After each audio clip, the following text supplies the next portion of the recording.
Mas diz é mentira, é engano. Mas tudo que Jesus diz é verdade, é confiável. Você pode esperar, você pode confiar, você pode ancorar, porque é verdadeiro. Glória a Deus. Aleluia. Então é a forma que Jesus se identifica para a igreja de Filadélfia. Ele diz assim, que tem a chave de Davi. Meus irmãos, pouco saberíamos sobre essa chave, não fosse o capítulo 22 do livro do profeta Isaías, a partir do versículo 15. Eu convido você para abrir a sua Bíblia em Isaías capítulo 22, a partir do versículo 15, para você descobrir o que significa a chave de Davi. Jesus está dizendo, isso diz o que é santo, o que é verdadeiro e que tem a chave de Davi. Glória a Deus. Então diz o capítulo 22, a partir do versículo 15: assim diz o Senhor Jeová dos exércitos, que significa, ou que vem da palavra hebraica Yahvé Sabaoth. Sabaoth em hebraico é exército. Então o Senhor dos exércitos, ou seja, ele tem o comando, ele é o comandante em chefe de todo o exército do universo. Anda, vai ter com o tesoureiro. Ele está falando com o profeta. Vai lá na casa do tesoureiro, na casa de Sébina. Sébina era o nome do tesoureiro. Só para você ter uma noção desse contexto, todo tesoureiro tinha que ser sacerdote. Então ele recebia a responsabilidade dos tesouros da casa de Deus, dos tesouros e administração dos bens da casa do Senhor. Então o Senhor diz para o profeta, vai lá na casa do tesoureiro, vai lá na casa de Sébina. Sébina é uma palavra interessante. Essa palavra significa autossuficiente. Autossuficiente. Preste bastante atenção. Então diz aqui, o mordomo, ele diz-lhe, que tens aqui, ou que tens tu aqui, para que cavaste aqui uma sepultura, cavando no lugar alto a sua sepultura, cinzelando na rocha uma morada para si mesmo. Esse tesoureiro, esse sacerdote, estava usando os tesouros da casa do Senhor para benefícios próprios. Aquela sepultura ele construiu. Ele escolheu um lugar alto, construiu uma sepultura luxuosa, num lugar de destaque para ele, sabendo que era um mortal, e usava os tesouros da casa do Senhor para os benefícios pessoais. Então o Senhor manda o profeta lá, e o profeta diz, eis que o Senhor te arrojará violentamente como um homem forte, e de todo te envolverá. O Senhor está dizendo para este Sébina, tesoureiro da casa do Senhor, eis que o Senhor te arrojará, certamente te fará rolar, como fez rolar uma bola, em terra larga e espaçosa. Ali morrerás, e ali acabarão os carros da tua glória, o opróbrio da casa do teu Senhor. Você está muito cheio de pompa, muito cheio de glória, muito autoconfiante, construiu uma sepultura na montanha. O Senhor vai te jogar de lá e vai te rolar como uma bola, e você vai morrer. Olha só o versículo 19: demitir-te-ei, vou te dar as contas do teu ofício e te arrancarei do teu assento. Olha que profecia forte para um sacerdote, profecia forte para um tesoureiro. Vou te dar as contas, eu não suporto mais. Aí o Senhor diz, e será naquele dia, o Senhor dizendo a Sébina, o tesoureiro da casa de Deus, será naquele dia que chamarei o meu servo Eliaquim, filho de Elquias. O nome Eliaquim significa sustentado pelo Pai. Eliaquim é um tipo de Cristo. Elquias era irmão de Jeremias. E Eliaquim, o Senhor está dizendo, vou escolher Eliaquim, vou tirar o autossuficiente e vou colocar aquele que é dependente de mim. Vou tirar aquele que acha que pode tudo, que tem a força do seu braço, que sabe tudo, que conhece tudo, e vou colocar Eliaquim, aquele que é sustentado pelo Pai. Para respirar eu preciso do Pai, para andar eu preciso do Pai.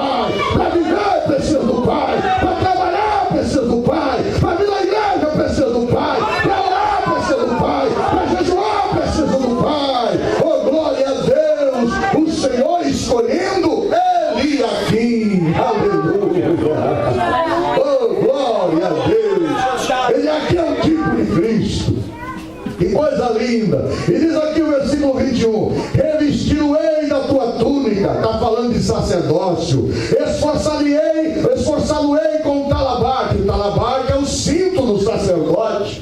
O talabarque é o cinto que vai no lombo do sacerdote. Lembra lá no livro do Apocalipse que o cinto do sacerdote estava no peito de Jesus. Ele estava cingido à altura do peito com um cinturão de ouro. Por que ele estava no peito? Quando o sacerdote levantava o cinto aqui na altura do peito, era sinal que ele ia para a ministração, era sinal que ele ia para o seu ofício sacerdotal, era sinal que ele estava em ação, expiando o pecado da nação. Então Jesus está sempre intercedendo por nós. Ele está com o cinto no peito, o cinto não está no lombo. Ele está sempre trabalhando, ele está sempre atendendo, ele está sempre intercedendo, ele está sempre em ação. Esse é o Jesus que nós servimos. Quantos podem glorificar a Deus por isso?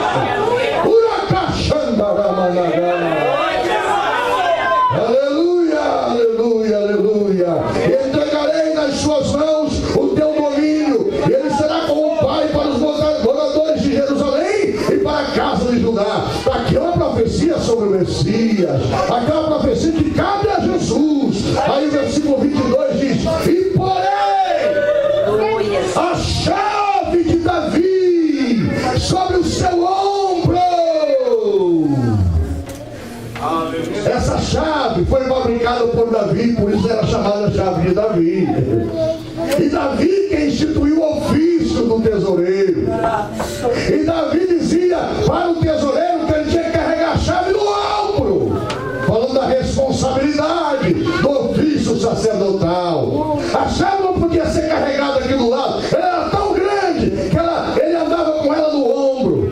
Aquela chave abria e aquela chave fechava. Só ele aqui podia abrir, só ele aqui podia fechar. Se ele aqui fechasse, ninguém tinha outra chave, não tinha cópia a chave, era uma chave só, a chave de Davi. Deus tremendo. Agora Jesus aparece dizendo: isso diz aquele que tem a chave de Davi. Aquele que abre e ninguém fecha, mas aquele que fecha e ninguém abre. Quantos podem glorificar Jesus? Huracão de Amanagashi. Aleluia, aleluia, aleluia, aleluia.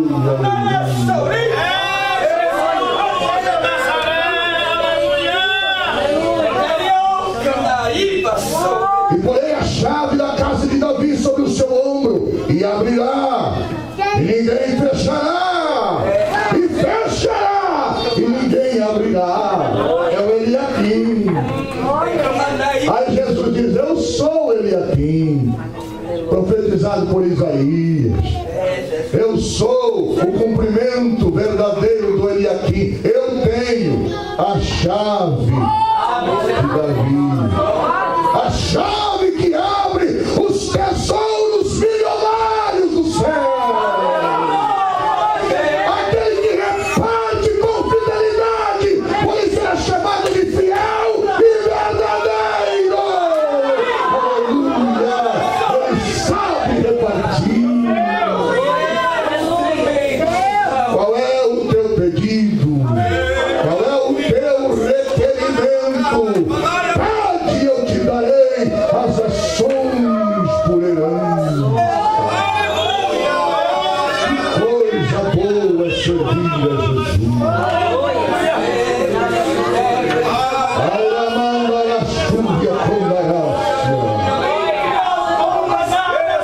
Mas por que Jesus faz todo esse arrodeio para a igreja de Filadélfia? Somente para dizer o que diz aqui no versículo 8: eu sei as suas obras. Eis que diante de ti pus uma porta aberta. Aquele que tem a chave de Davi colocou uma porta aberta. A porta que o diabo abre, ele pode fechar. A porta que o diabo fecha, ele mesmo pode abrir. Mas a porta que Jesus abre, Satanás não fecha. O diabo não fecha. O homem não fecha. Ninguém pode fechar. Aleluia. Glória a Deus. Aleluia.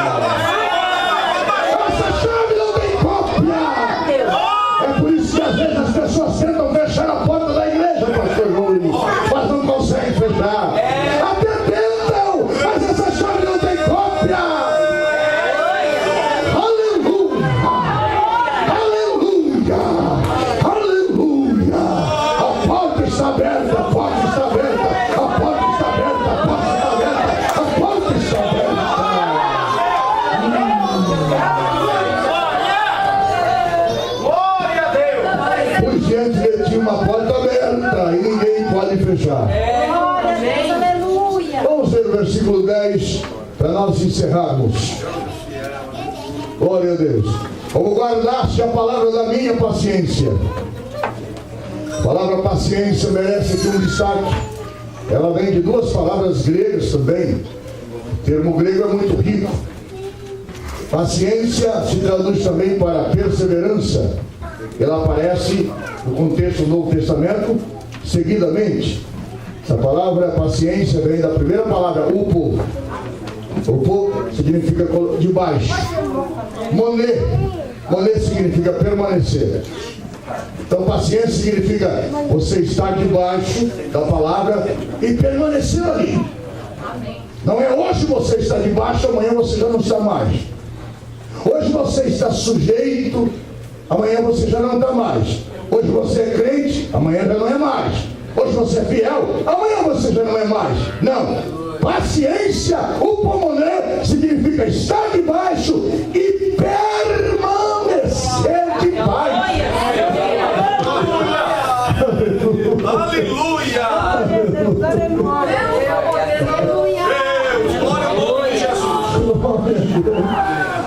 Como guardaste a palavra da minha paciência, também eu te guardarei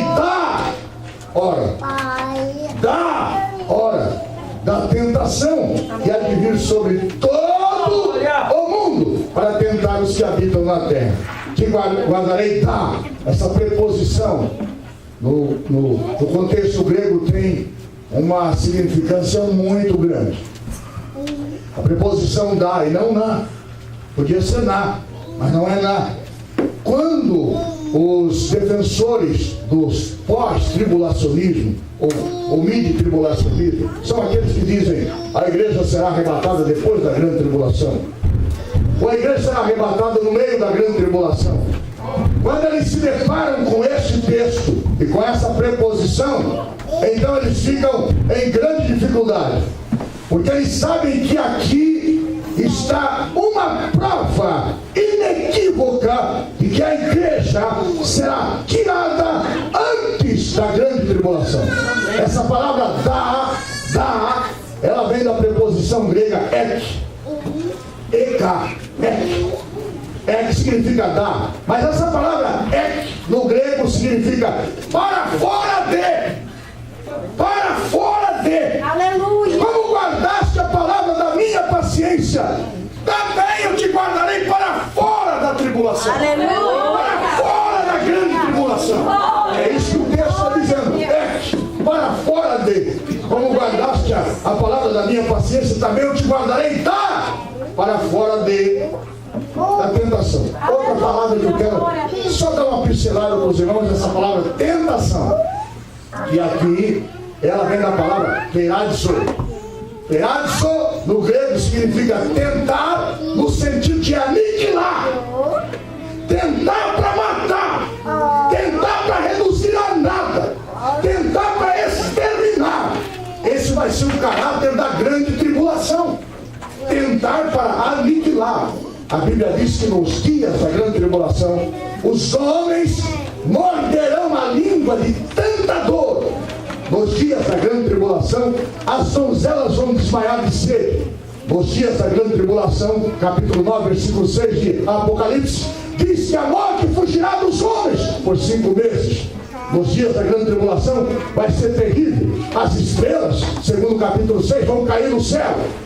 Só para você ter uma noçãozinha o que significa essa palavra tentação, e a que se refere o contexto da tentação, eu quero ler com você capítulo 30, versículo 6 e versículo 7. Abra sua Bíblia aí, capítulo 30, versículo 6 e versículo 7 de Jeremias. Diz assim: perguntai, vede se um homem tem dores de parto. Porque, pois, vejo cada homem com as mãos sobre os ombros, como se está dando à luz. Porque aquele dia é tão grande, que não houve outro semelhante, e é tempo de angústia para Jacó, ele, porém, será salvo dele. O que o Senhor está dizendo aqui? Você sabe perfeitamente, pelos testemunhos, As irmãs sabem disso, as que já passaram por isso, que não tem dor mais terrível do que a dor do parto. Diz que assemelha a dor do parto à cólica de rim. Acho que a dor do parto é a coisa mais terrível que se pode existir. Então o Senhor está dizendo, naqueles dias, você vai olhar para cada homem, você vai ver o homem com a mão no lombo aqui, como se estivesse tendo dores de parto. E o rosto desses homens serão rostos malicentos, rosto de dor, rosto de angústia. Andarão por aí como quem vai dar a luz. E diz a Bíblia, será o tempo da angústia de Jacó. Serão os dias mais terríveis. Sofonias diz que é como um homem que, fugindo do leão, encontra com ele o urso. Entrando dentro de casa, colocando a mão na parede para descansar, uma víbora o pega pela mão. Não vai haver lugar seguro na terra. O que Jesus está dizendo para a igreja de Filadélfia: se você guardar a palavra da minha paciência, eu tiro você fora disso. Eu livro você disso. Eu não deixo você passar por isso. Aleluia. Glória a Deus.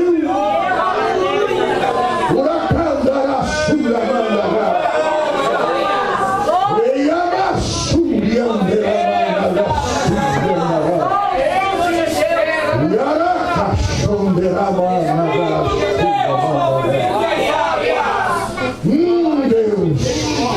Olha o que dizia Amós, no capítulo 5, versículo 18, diz assim: ai daqueles que desejam o dia do Senhor. Para que querais vós este dia? Trevas será e não luz. Como se um homem fugisse de diante do leão e encontrasse com ele o urso, ou como se entrando numa casa, a sua mão encostada à parede fosse mordida por uma cobra. Não será, pois, o dia do Senhor trevas e não luz.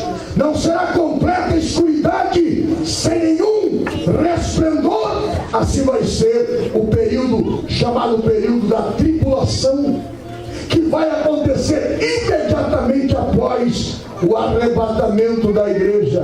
E Jesus está dizendo para a igreja do arrebatamento, para os crentes dos nossos dias: se você guardar a palavra da minha paciência, tiro você fora de tudo isso.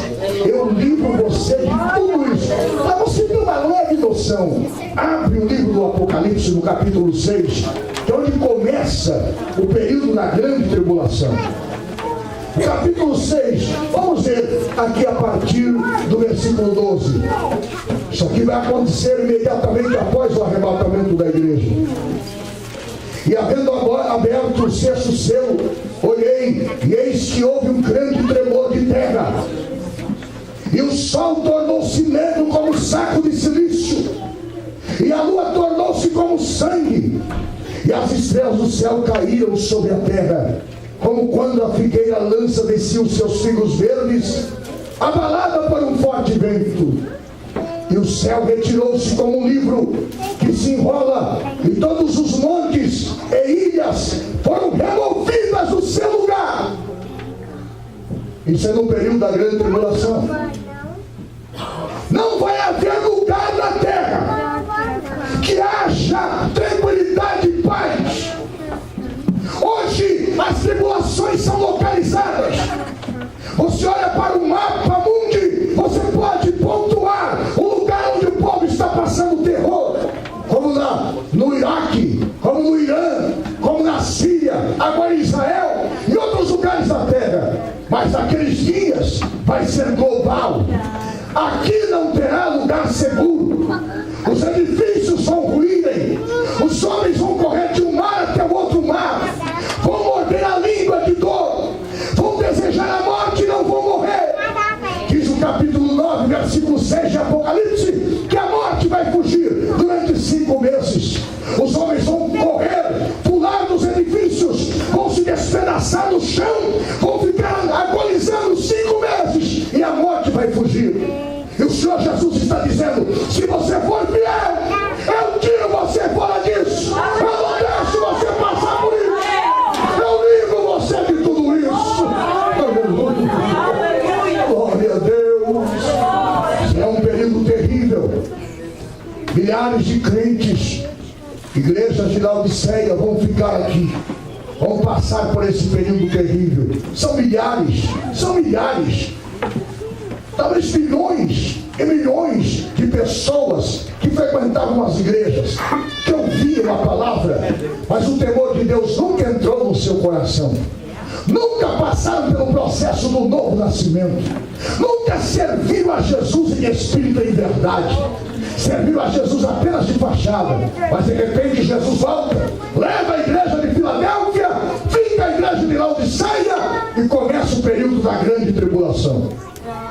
O período terrível, o período chamado tentação, dia do Senhor, perazzo, para aniquilar, para destruir.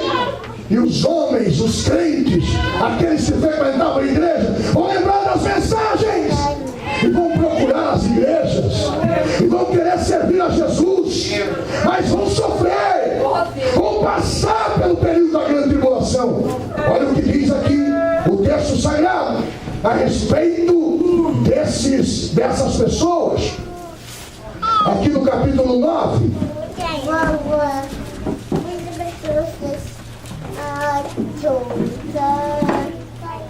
Glória a Deus.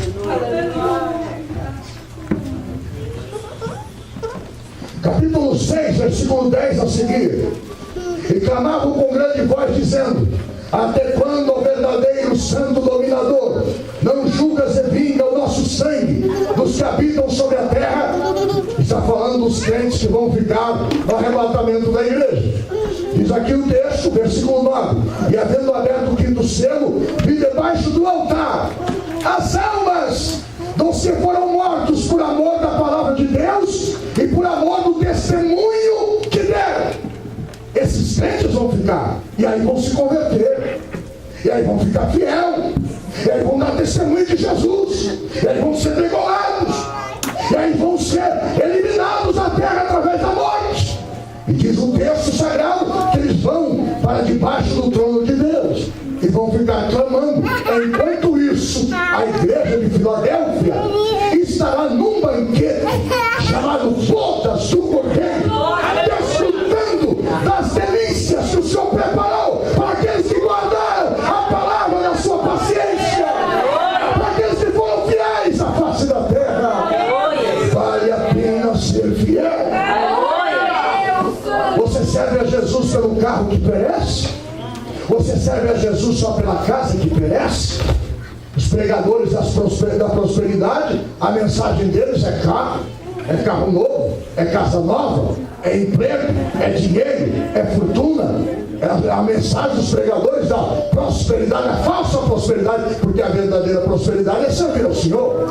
E a cada dia Ele vai cuidando de nós, Ele vai nos sustentando, Ele vai nos dirigindo, Ele vai nos guardando, Ele vai acumulando a sua bênção. Os discípulos chegaram a Jesus e disseram: mestre, nós estamos alegres, porque até os demônios se nos sujeitam. Jesus disse: não vos alegreis por isso. Alegrai antes por terem os vossos nomes escritos no céu, no livro da vida. Você serve a Jesus para quê? Para ir para o céu? Ou só em busca de uma posição social, financeira? Só para isso? Você está perdendo o seu tempo. Perdendo o seu tempo. Nós estamos indo para Canaã. Nós estamos indo para o céu. Nós estamos aguardando Jesus a qualquer momento para arrebatar a sua igreja. Glória a Deus. Quantos têm essa esperança? Levanta a sua mão e glorifica o Senhor. Agora sim, encerrando. Diz aqui o texto: como guardaste a palavra da minha paciência, também eu te livrarei da para fora disso, para fora dele. Hora da tentação, que há de vir sobre todo mundo. Todo mundo significa que é global. Não tem para onde fugir. A terra vai cambalear como um bêbado. As ilhas serão removidas do seu lugar. Ilhas lá das Malvinas já vai aparecer aqui perto do Caribe, porque elas serão removidas como alguém remove numa bandeja alguns objetos. Elas serão removidas. Não tem lugar seguro para os seres humanos. Toda a terra vai sofrer um grande terremoto. Fogo, diz a Bíblia, está escrito no capítulo 6, que cairá do céu, enxofre cairá do céu. Os homens correrão de um mar até outro mar, buscando segurança. Os grandes, os magistrados, vai olhar para o BMW, vai olhar para os carros mais caros e vai perder o gosto. Vai olhar para aquela montoura de dólar que guardaram e esconderam para poder confiscar, ou melhor, para poder sonegar os impostos, e vai perder o brilho, vai perder o gosto. Vai olhar para aqueles manjares, para aquelas comidas até banhadas de ouro, vai perder o seu brilho, vai perder o gosto. Ninguém vai ter gosto de nada mais. Vai olhar para as roupas caras e não vai ter gosto de roupa. Ele quer se livrar daquela tribulação e não tem como se livrar. Não tem como fugir. Não tem para onde correr. Mas Jesus disse: se você for fiel, eu tiro você fora disso.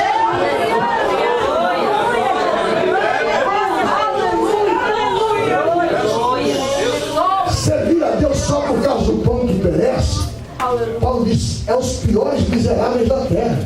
Agora, servir a Deus por causa do céu, para morar no céu, é a nossa bendita esperança. Tem hino da harpa que diz: nossa esperança é sua vinda, o Rei dos Reis vem nos buscar. Nós aguardamos Jesus ainda, é a luz da manhã raiar. Nossa esperança é sua vinda, o Rei dos Reis vem nos buscar. Nós aguardamos Jesus ainda, é a luz da manhã raiar. Essa é a bendita esperança da igreja. Maravilhosa esperança. Portanto, diz o texto aqui que essa tribulação será global. A última parte do versículo diz: para tentar os que habitam. Essa palavra habitar também, eu quero que você preste atenção. Ela vem da palavra katikel. Katikel no grego significa aqueles que fazem da terra a sua habitação eterna. Então esse período, chamado período da grande tribulação, virão sobre aqueles que fazem da terra a sua habitação eterna. Essa mesma palavra katikel é aplicada para Deus. Deus habitando em nós. Está em Atos capítulo 7, versículo 48, 17 e 24. Também é aplicado para Cristo. Está em Efésios 3, 17, Colossenses 1 e 9. E também 2 e 9, Tiago 4 e 15. Aplicado para Cristo habitando, katikel. Então está dizendo, essa tribulação virá sobre aqueles que fazem da terra a sua habitação eterna. Como se nunca fosse morrer, como se nunca fosse deixar esse mundo. Vivem humilhando um, humilhando o outro, passando por cima de um, passando por cima de outro, enganando e sendo enganado. Vivem no mundo achando que o mundo é dele e que ele vai viver para sempre aqui.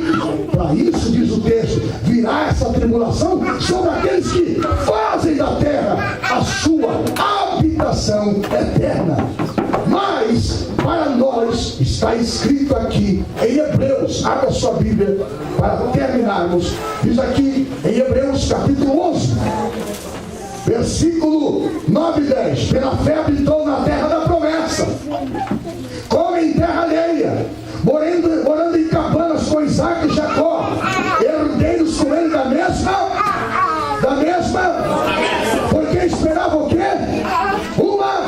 Uma cidade que tem fundamentos, o qual o artífice e construtor é Deus. Versículo 13, todos estes morreram na fé, sem terem recebido as promessas, mas vendo-as de longe e crendo nelas, abraçando-as, confessaram que eram estrangeiros e o que mais?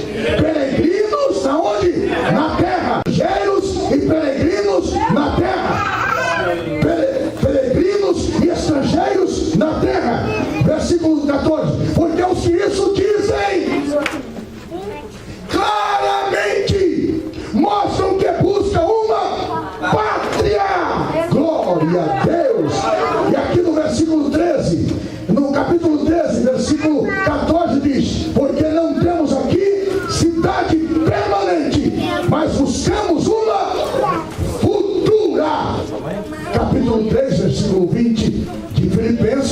está escrito, mas a nossa cidade. Você lembra? Mas a nossa cidade é Nova York. Mas a nossa cidade é Flórida. Mas a nossa cidade é Lourdes. Mas a nossa cidade é São Paulo. Mas a nossa cidade é Governador Valadares. Mas a nossa cidade está no céu, onde aguardamos o Salvador e Senhor Jesus Cristo, o qual transformará o nosso corpo abatido para ser semelhante ao seu corpo glorioso, segundo o seu eficaz poder de transformar todas as coisas, quantos podem glorificar a Deus por isso. A minha cidade está no céu. Essa palavra cidade era traduzida também para cidadania. A minha cidadania não é americana. A minha cidadania não é brasileira. A minha cidadania é celestial. Celestial. Meu passaporte é vermelho. O carimbo é vermelho. As letras são vermelhas. O meu passaporte é do céu. Então eu preciso ter esse passaporte.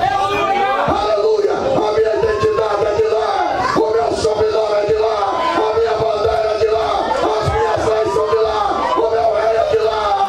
Todos podem glorificar a Deus por isso. Mas a nossa cidadania está no céu. Está no céu. Está no céu. Aleluia. Tira os seus olhos aqui por um pouco de tempo. Tira os seus pensamentos aqui por um pouco de tempo. Por causa dessa terra e por causa dos bens efêmeros e passageiros, você tem ódio no coração. Porque alguém um dia te deu os canos. Alguém um dia te passou para trás. Alguém um dia deixou de te pagar. Isso ficou no seu coração. Porque você está com seus olhos aqui na terra. Começa a pensar um pouco no céu. Começa a pensar um pouco nas coisas celestiais. Começa a pensar um pouco nas ruas de ouro que você vai andar. Começa a pensar um pouco na cidade celestial que está preparada, que tem fundamentos. O artista e construtor é Deus. Esqueça dessa terra, porque nós estamos fazendo uma viagem para Nova Jerusalém. Quantos podem glorificar o Senhor? Vamos estar em pé.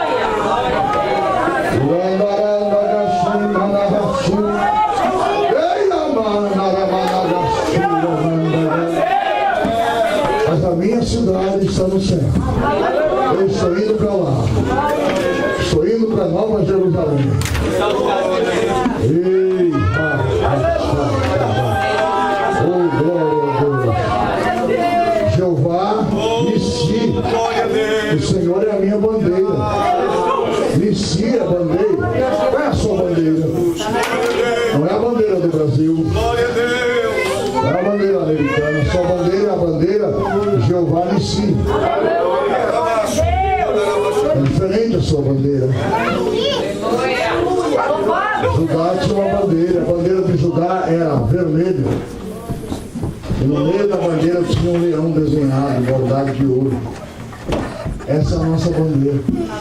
Quando Judá levantava o seu estandarte, o sol, antes de nascer, Judá tinha que estar com o estandarte erguido, para que quando o sol batesse na bandeira de Judá, todo o acampamento de Israel ficava vermelho, por causa da sombra da bandeira. É a nossa bandeira. É a nossa bandeira. Ele vai na nossa frente, não vai atrás. Ele vai na nossa frente, ele é general de guerra. Ele é o seu rei, é o seu senhor. Aleluia, o seu escudo, a sua proteção, a sua torre forte. Aleluia, a sua rocha. Oh, glória a Deus. É a nossa bandeira. É a nossa bandeira. É a nossa bandeira.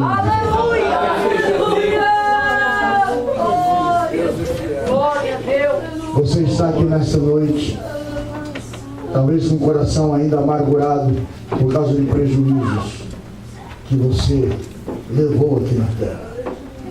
A Bíblia diz: mais tem o Senhor para te dar. Porque tudo isso, Deus vai te abençoar. Não vai deixar faltar o pão, não vai deixar faltar a água, não vai deixar faltar a veste. Só que Deus não quer que você ponha o seu coração. Quem tem como se não tivesse. Quem possui como se não possuísse. Se você tem bens, não coloque seu coração no engano das riquezas, porque elas duram pouco, no meio dos dias elas se deixam. A sua pátria não é aqui. Aqui não é o seu lugar. Não temos aqui cidade permanente. Nós somos forasteiros, somos peregrinos. Isso diz e mostra que busca uma pátria. Se na verdade se lembrasse de onde havia saído, teria oportunidade de voltar. Não lembre de onde você saiu. Olhe para frente, para frente, para frente, para frente, para frente, para frente, para frente. Ai Deus! Ai Deus! Nós vamos orar nesse instante, estaremos encerrando.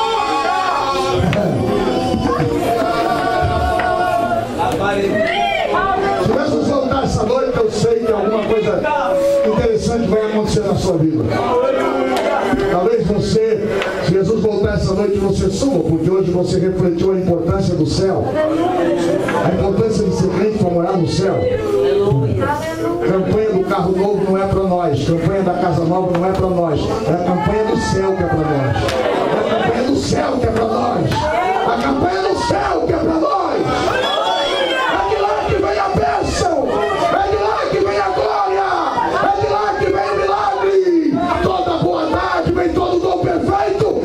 Centro do alto do Pai das luzes.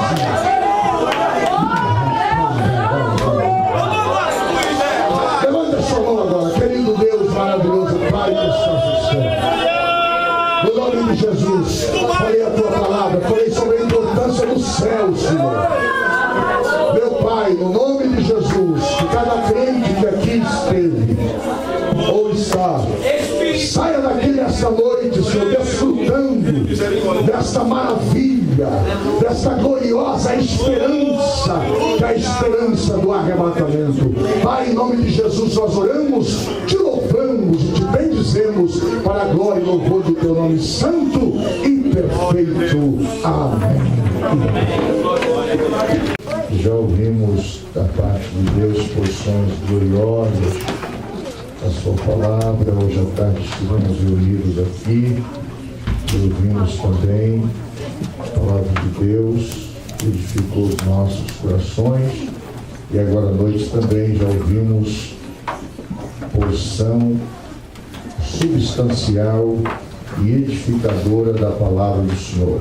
Estamos felizes por isso. Mas eu quero ler com os irmãos alguns versículos do livro do Apocalipse,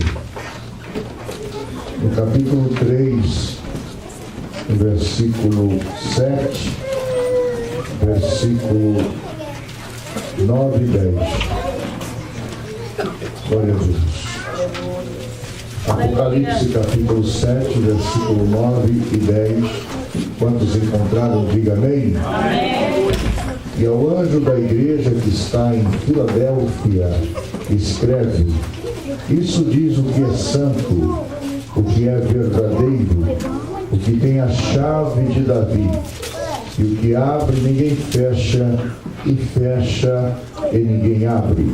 Versículo 9: eis que eu farei aos da sinagoga de Satanás, aos que se dizem judeus e não são, mas mentem, eis que eu farei que venham e adorem prostrados aos teus pés, e saibam que eu te amo. 10. Como guardaste a palavra da minha paciência, também eu te guardarei da hora da tentação que há de vir sobre todo o mundo para tentar os que habitam na terra. Amém.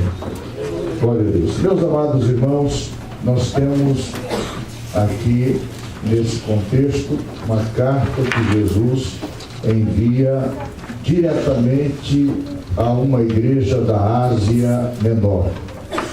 Esta carta foi a 6ª carta endereçada por Jesus a sexta igreja do círculo das 7 igrejas da Ásia Menor.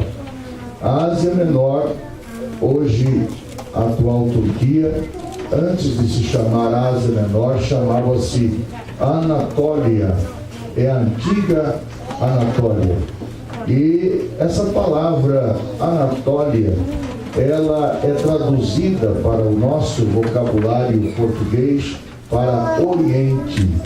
Quando você vê a palavra Oriente, a nossa Bíblia, o Novo Testamento, é a tradução da palavra Anatolê.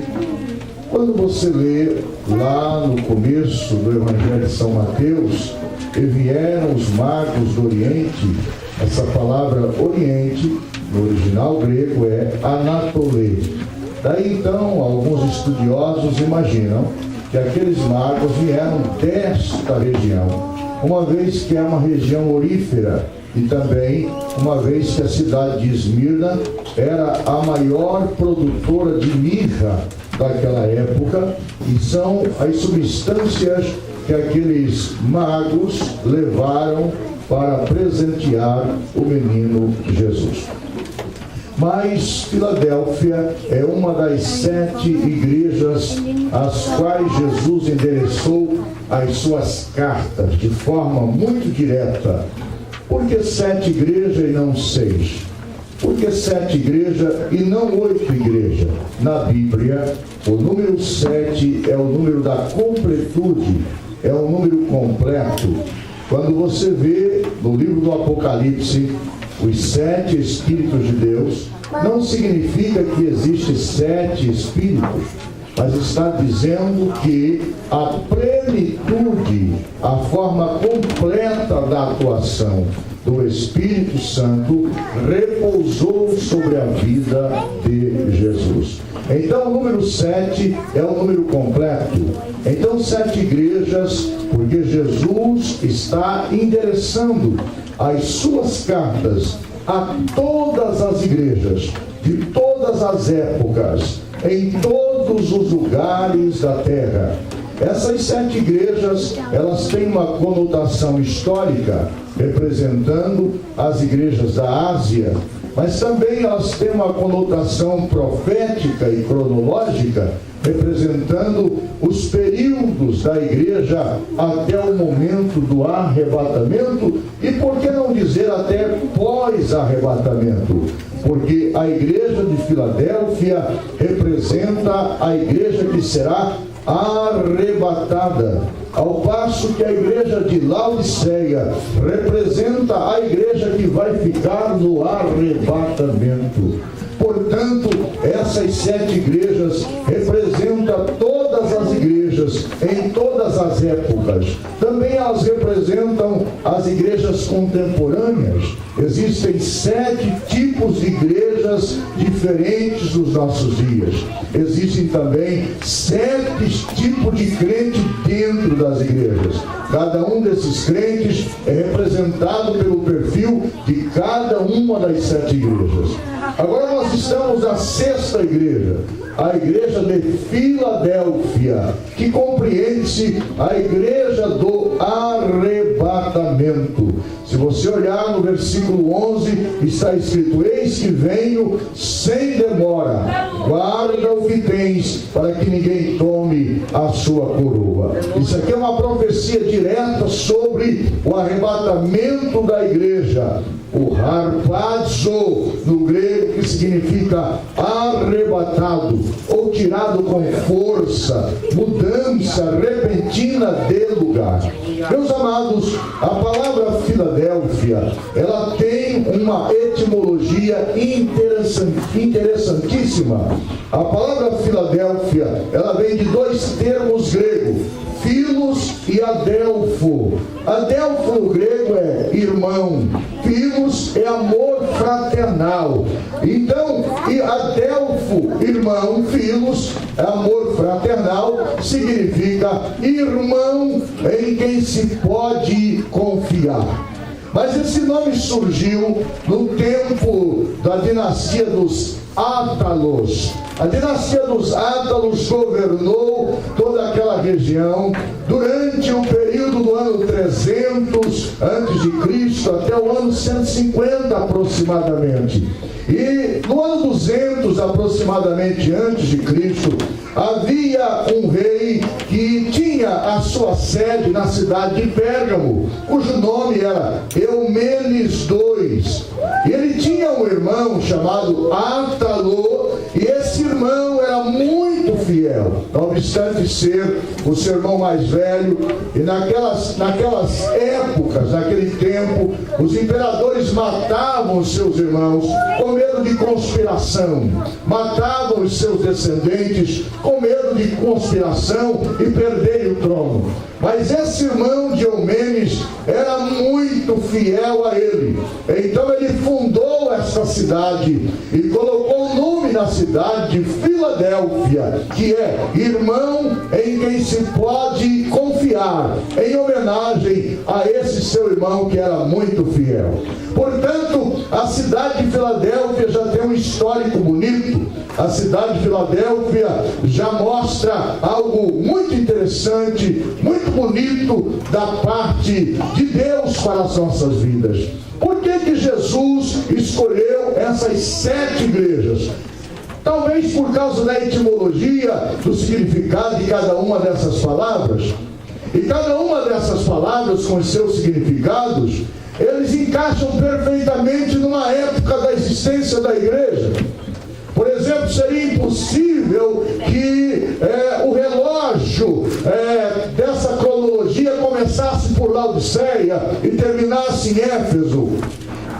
Porque Laodiceia vem de 2 palavras gregas também, laos. Laos no grego é povo. Dikeses, direito. Então Laodiceia é direito do povo.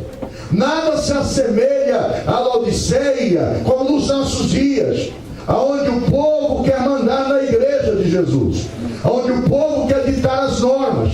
Ao passo que a igreja primitiva se assemelha muito à igreja de Éfeso. Éfeso significa desejada. Então seria impossível começar por Laodiceia, porque a igreja primitiva não tem nada a ver com a palavra Laodiceia, mas tem a ver com a palavra Éfeso.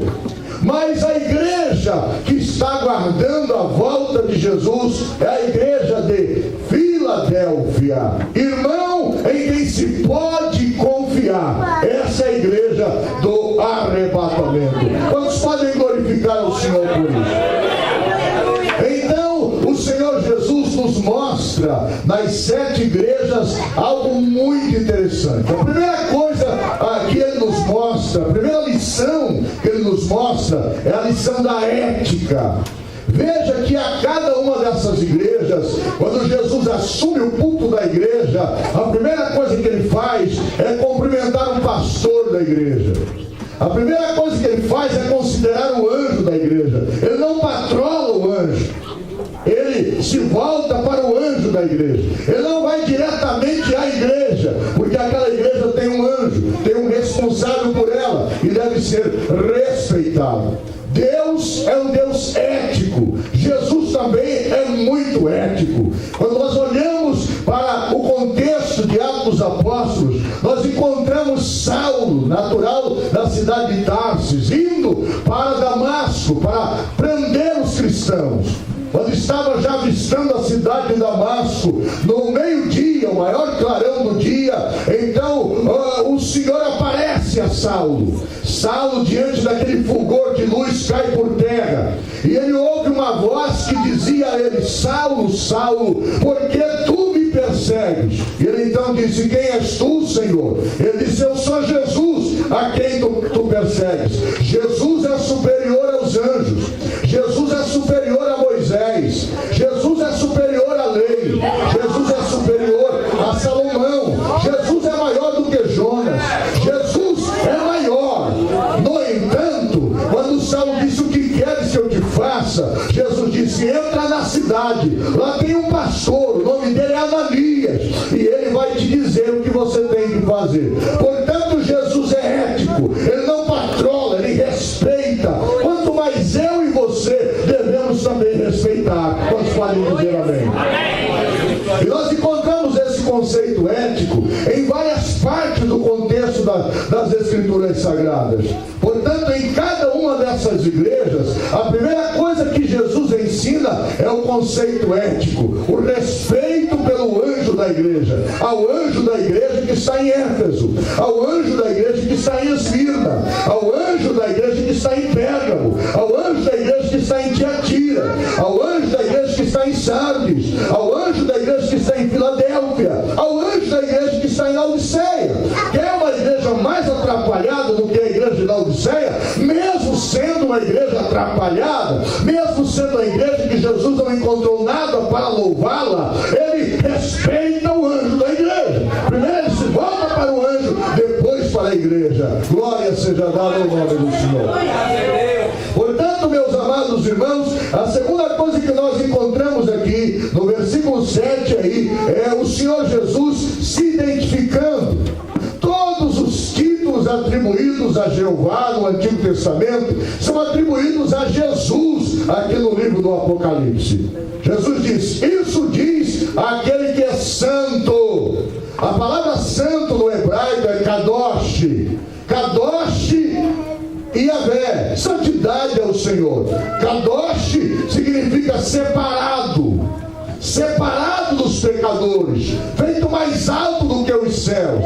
Então Deus é santo. Então ele diz: isso diz aquele que é santo, separado dos pecadores, feito mais alto do que os céus. É a sua identificação para a igreja de Filadélfia. Mas ele vai mais além ainda. O que é verdadeiro, lá no capítulo 19 do livro do Apocalipse, e no versículo 11, o Senhor Jesus faz aqui uma identificação. No versículo 11: e vi o céu aberto, eis que um cavalo branco, e o que estava sentado se chama Fiel e Verdadeiro, e julga e peleja com justiça. Esse é o nome de Jesus. Primeiro, ele é santo. Segundo, ele é verdadeiro. Quando o apóstolo São João escrevia sobre o conceito de verdade, ele tinha na sua mente uma pessoa.